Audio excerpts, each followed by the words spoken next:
I first arrived in Thailand as a typical tourist, drawn by the promises of exotic beaches, cheap beer, and adventure that every travel blog seemed to guarantee. What I didn't expect was how quickly the country's nightlife scene would capture my attention and ultimately lead me down a path I never could have imagined. Pattaya, with its neon-lit streets and endless entertainment options, became my playground, and like so many Western men before me, I found myself enchanted by the charm and attention of the local women who worked in the bars. The transition from tourist to resident happened gradually, almost imperceptibly. What started as a 2-week vacation stretched into a month, then 3 months, and eventually I found myself applying for a longer visa. The cost of living was so low compared to back home, and the lifestyle so appealing, that returning to my previous life seemed increasingly unappealing.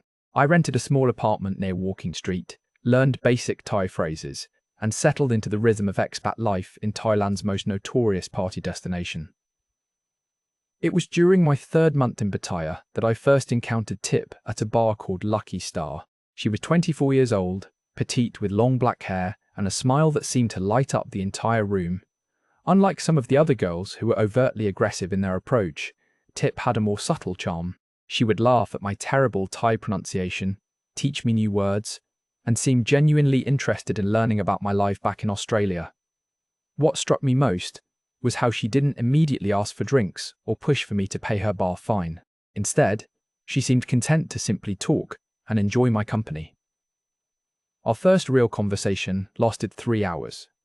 She told me about growing up in a small village in Isan province, about her family's rice farm, and how she had come to Pattaya to earn money to support her parents and younger siblings. Her English was better than most, and she had dreams of one day opening her own small business, maybe a restaurant or a shop. There was something about her story that resonated with me, perhaps because it seemed so different from the stereotypical narratives I had heard from other bar girls.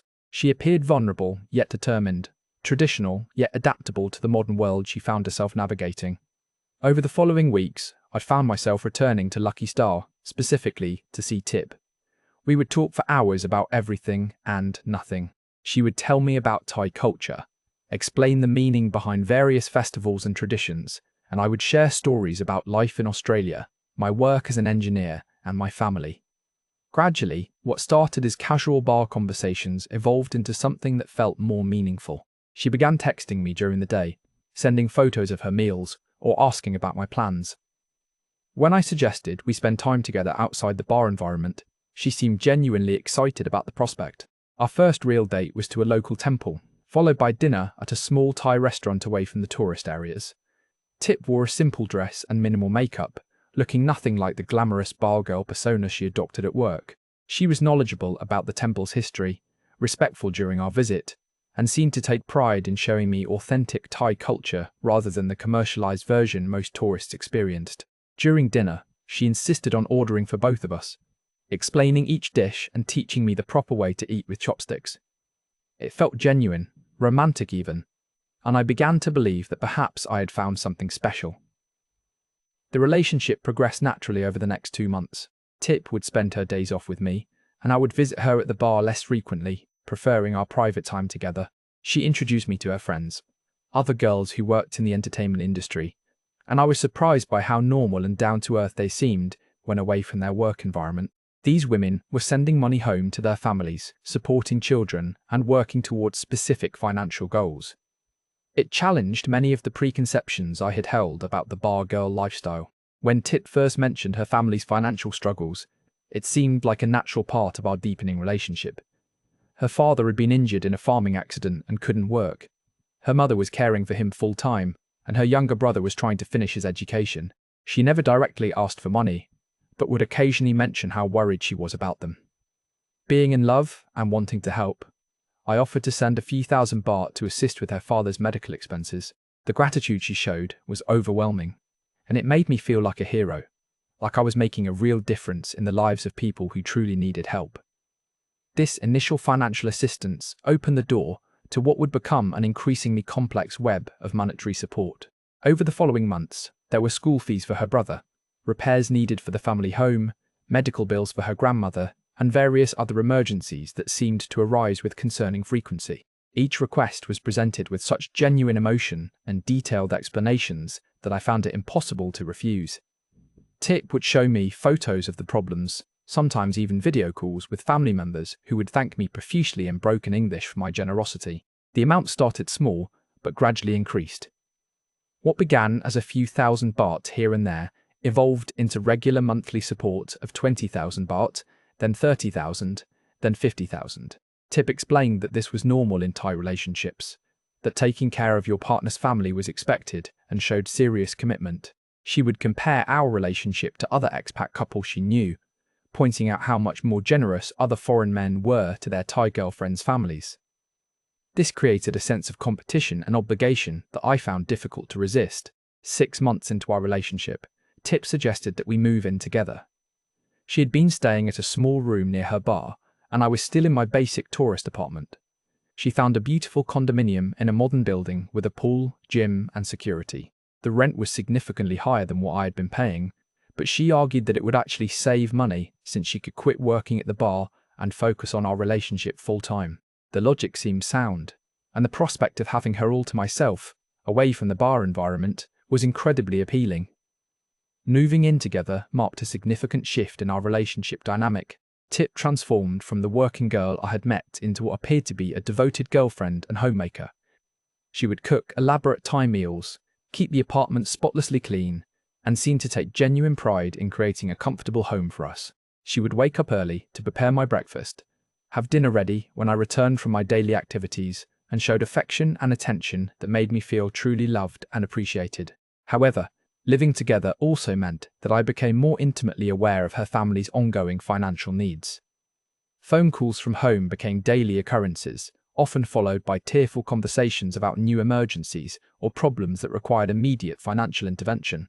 Her mother needed surgery, her brother's school required additional fees, the family's rice crop had failed due to drought, the roof of their house was leaking and needed repair.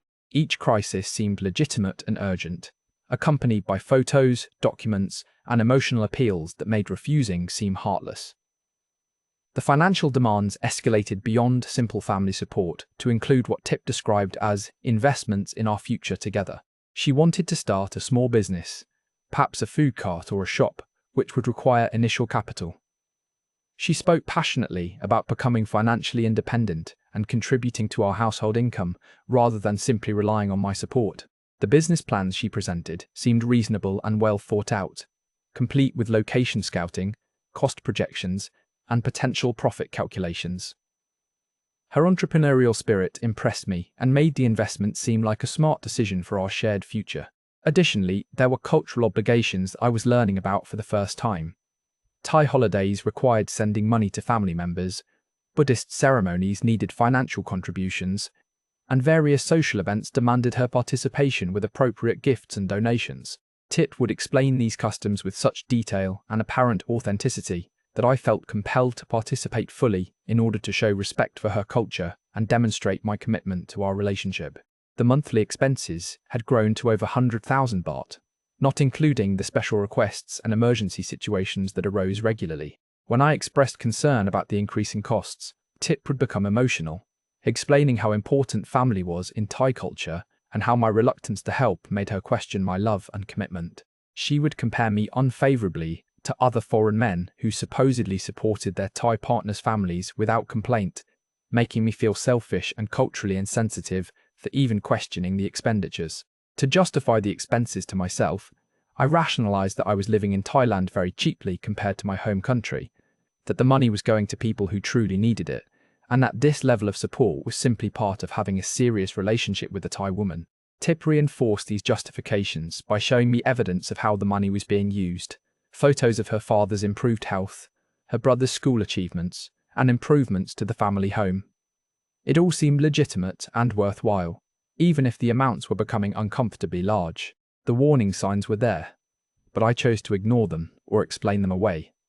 Tip's mood would change dramatically depending on whether I had agreed to her latest financial request. She would be loving and attentive when money was flowing freely, but distant and moody when I expressed any hesitation about new expenses. Her stories about family emergencies began to follow predictable patterns, and some of the documentation she provided seemed inconsistent or unclear. Friends in the expat community would make subtle comments about being careful with money in relationships with Thai women, but I dismissed their concerns as cynical or racist. The lifestyle we were living felt like a dream in many ways. We would take weekend trips to beautiful beaches, eat at excellent restaurants, and enjoy the kind of leisure activities that would have been prohibitively expensive in my home country. Tip was an excellent companion for these adventures, knowledgeable about local attractions, comfortable in various social situations, and seemingly genuinely happy to share these experiences with me. The relationship felt real and meaningful, which made it easy to justify the financial aspects as simply the cost of maintaining this wonderful life we had built together. During our 8th month together, Tip began discussing marriage and our long-term future. She spoke about wanting children, about the possibility of visiting Australia to meet my family, and about the legal and visa requirements that would be involved in such plans. These conversations felt natural and exciting, representing the next logical step in our relationship. She researched the processes involved, contacted relevant agencies, and began preparing the documentation that would be required. Her seriousness about our future together seemed to validate all the financial support I had been providing and made me feel confident that we were building something lasting and meaningful. The marriage discussions also introduced new categories of expenses.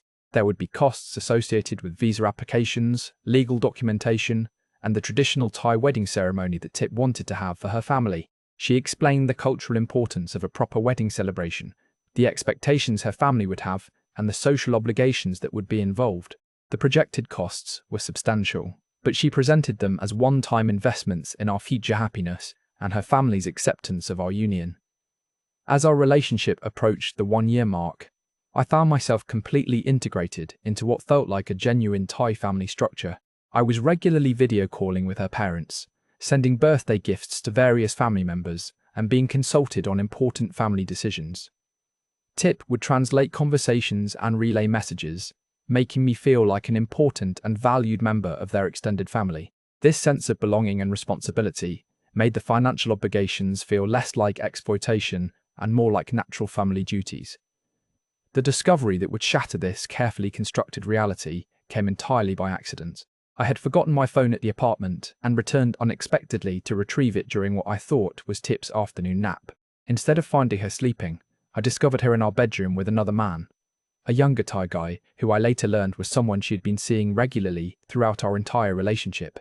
The shock of seeing them together was devastating enough, but what I overheard of their conversation was even more crushing. They were speaking in Thai, but I had learned enough of the language over the past year to understand the basic content of their discussion. They were talking about money, about how much they had managed to extract from me, and laughing about how naive and easy to manipulate I had been. Tip was describing me as her walking ATM, and discussing strategies for getting even more money before I eventually caught on or grew tired of the arrangement.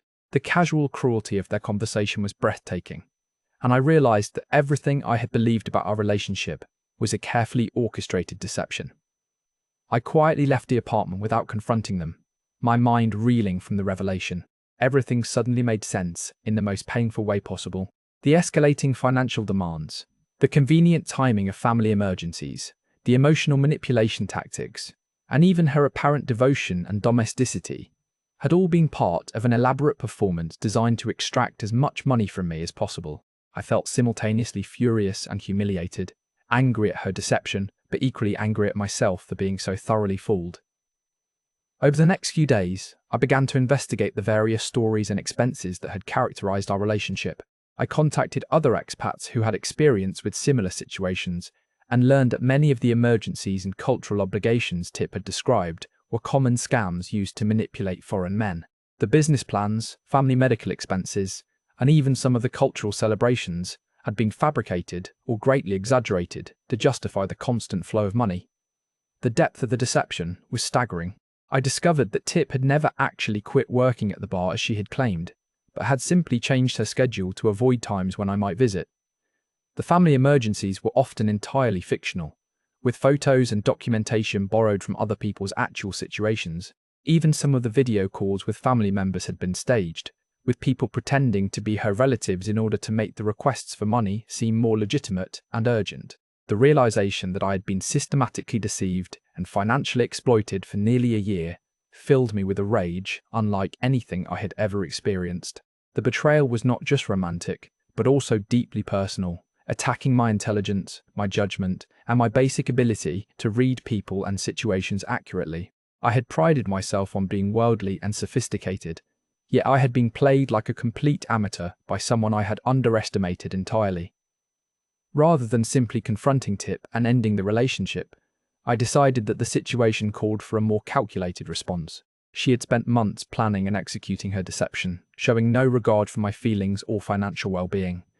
I felt that she deserved to experience some consequences for her actions, something beyond just losing access to my money. The idea of revenge began to take shape in my mind, and I started planning a response that would be as carefully orchestrated as her original deception had been. My plan required patience and careful preparation. I continued to act normally around Tip, maintaining the facade that I was unaware of her infidelity and the true nature of our relationship. This was incredibly difficult, requiring me to suppress my anger and disgust while pretending that everything was fine between us. I had to continue providing financial support, responding to her affection, and participating in the daily routines of our shared life, all while knowing that it was entirely based on lies and manipulation. During this period, I began documenting everything. I secretly recorded conversations, took photos of financial transactions, and gathered evidence of all the various deceptions and fabricated emergencies that had characterized our relationship. I also began learning more about Thai law and the legal consequences for various types of fraud and deception, particularly those involving foreign victims. The more I researched, the more I realized that Tip's actions might have serious legal implications beyond just the moral and emotional damage they had caused. I also started investigating Tip's background more thoroughly, something I realized I should have done much earlier in our relationship. Through contacts in the expat community and some discreet inquiries, I learned that I was not her first foreign victim. She had apparently been involved in similar relationships with at least 2 other Western men over the past few years, each following a remarkably similar pattern of escalating financial demands and fabricated family emergencies. This discovery made me realize that I was dealing with someone who was essentially a professional at this type of deception.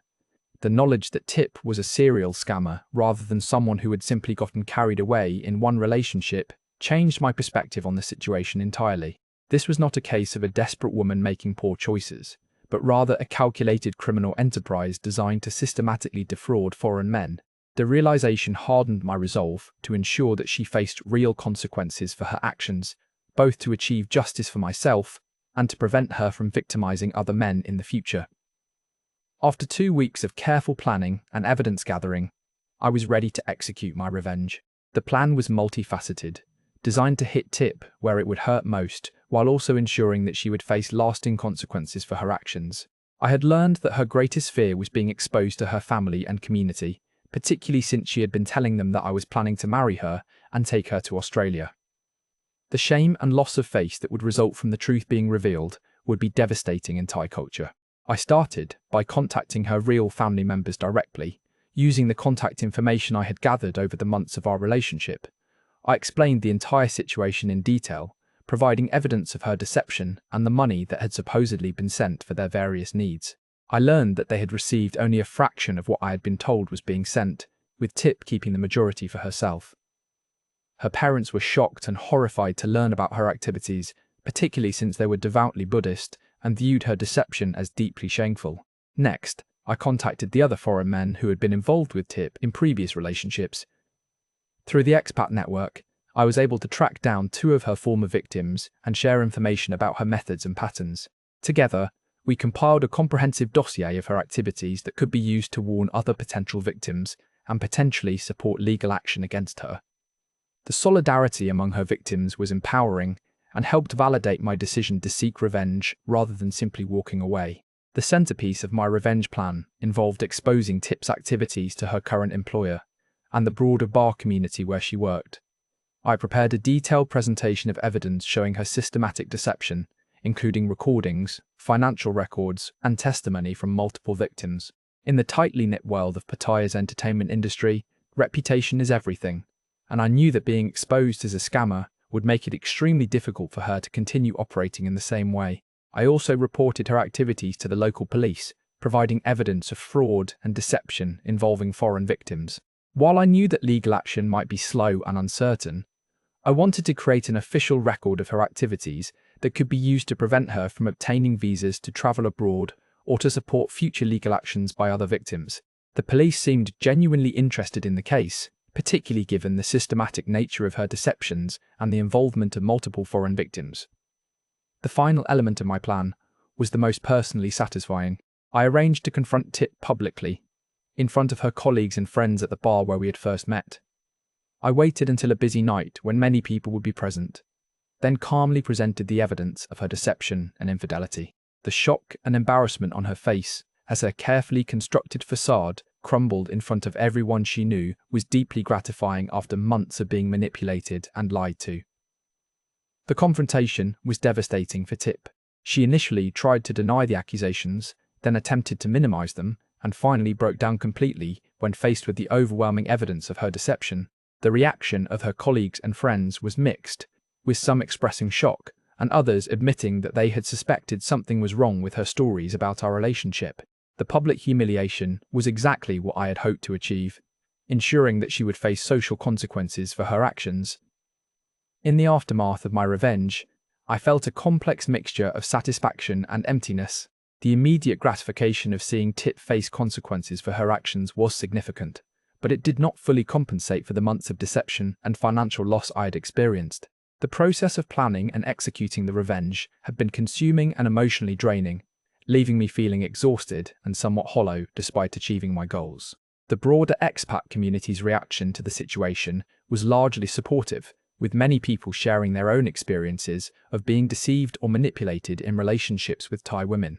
However, there were also some who questioned the morality and proportionality of my response, arguing that public humiliation and legal action were excessive reactions to what they viewed as a relatively common type of relationship. Deception. These differing perspectives forced me to examine my own motivations and consider whether my actions had been justified or had crossed ethical boundaries. Tip's life was significantly impacted by the exposure of her activities. She was fired from her job at the bar, faced serious family shame and disappointment, and found it difficult to continue operating in the same social and professional circles. Several other potential victims came forward after learning about her activities, and she faced the possibility of additional legal consequences. While I felt that these outcomes were appropriate given her systematic deception of multiple victims, I also recognized that the consequences were severe and life-changing. The financial impact of the relationship was substantial, with total losses approaching $500,000 over the course of nearly a year. While this amount was not devastating to my overall financial situation, it represented a significant sum that could have been used for much more productive purposes. The experience taught me valuable lessons about the importance of maintaining financial boundaries in relationships and being more skeptical of requests for money, regardless of how legitimate they might appear. The emotional impact was perhaps even more significant than the financial cost. The betrayal of trust and the realization that I had been so thoroughly deceived challenged my confidence in my own judgment and ability to read people accurately. The experience left me more cautious and skeptical in future relationships, which had both positive and negative consequences for my ability to form genuine connections with others. Looking back on the entire experience, I recognized that both Tip and I made choices that contributed to the destructive outcome of our relationship.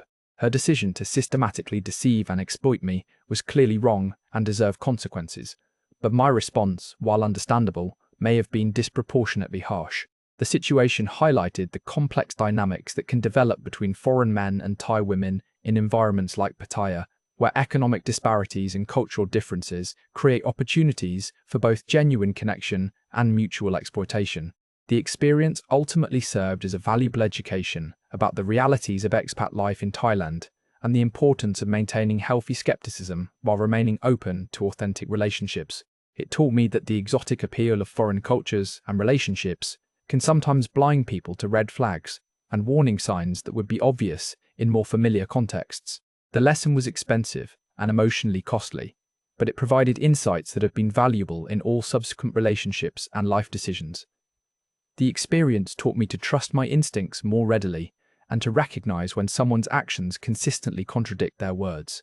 I learned that genuine people don't need to constantly prove their authenticity through grand gestures or elaborate explanations. Real connections develop naturally through shared experiences and mutual respect, not through manufactured drama or emotional manipulation. This relationship also highlighted the importance of maintaining my own identity within any partnership. I had gradually compromised my values and interests to accommodate what I thought would make the relationship work better. Looking back, I realized that healthy relationships should enhance who you are, not require you to diminish yourself to fit someone else's expectations or needs. The recovery process involved rebuilding my confidence and reconnecting with friends and activities I had neglected. I spent time reflecting on what I truly wanted in a partner and relationship, rather than simply accepting whatever seemed available or convenient. This period of self-reflection was crucial for my personal growth and future relationship success. One of the most valuable lessons was learning to distinguish between someone who is genuinely interested in building something meaningful together versus someone who is primarily focused on what they can gain from the relationship. The difference becomes apparent through consistent behavior over time, not through initial impressions or promises. I also discovered the importance of having difficult conversations early in relationships rather than avoiding them to maintain temporary harmony. Addressing incompatibilities or concerns directly, while sometimes uncomfortable, prevents larger problems from developing and saves everyone involved from prolonged disappointment. The experience ultimately made me more selective about who I invest my time and emotional energy with, but also more appreciative of genuine connections when they do develop. I learned to value consistency, honesty, and mutual respect above excitement or intensity, which has led to much more satisfying relationships since then. This difficult period also strengthened my relationship with myself and helped me develop clearer boundaries about what I will and won't accept in future relationships. The lessons learned during this challenging time have been invaluable guides for making better choices in all areas of my life, not just romantic relationships.